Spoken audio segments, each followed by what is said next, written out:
Thank you sa nagpa-crofis. Thank you. Salamat. Asawa ko. Kumakain pa sila kanin. Kumakain pa sila? Oo. Inuna na niya yung kanin. Masarap pa naman tubig kanin. Dai, Nick Mais! Masarap to. Ha? Ay, sorry te, sorry. Masarap tubig kanin tapos may suka. Oo, yun yan. Parang buhay na buhay pa yung sausage. Bastos tingnan. Ba't ang bastos ng sausage dito?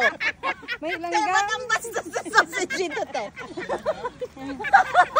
Bastos yung nagluto eh. Wala, sino ba yung nagluto? Yung niya, pag-ibig niya. Dabaw. Bago pa nagmangkasin. Parang ngayon din. Parang nakakaw din. Sa Pinas? Balik na sila June. Davao, Mexico. Singapore Airlines kasi Singapore Airlines mag-stop na kasi ng Davao, nagkulit ng people, tapos nag-drop ng people sa Mactan. Pag nga talaga hinarap na nga. Sabi ni Marin, tawag kami ng tawag. Bakit dadaan pa ng Davao bago mag-Cebu? Pag Singapore Airlines, nagkulay sila ng Ang dami naman nag-aan. Hindi.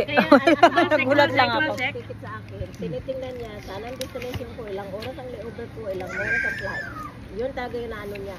Una. eh kasi May umuwi ano kami pa sa walang bibig. flight, wala pong marapit. Yung kalsaon dami. Ganito dapat kumain ito marami.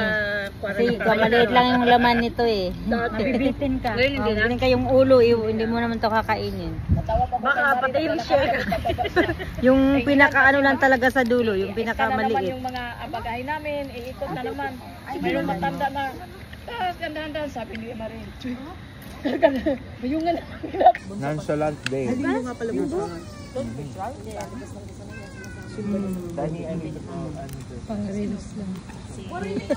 Dahil. Yung reels, wala namang pera. Oo nga. Yung $4, hindi pa nakubra. Wala nag-open ng door daw. Listen, your nephew please. Door. Kidding man.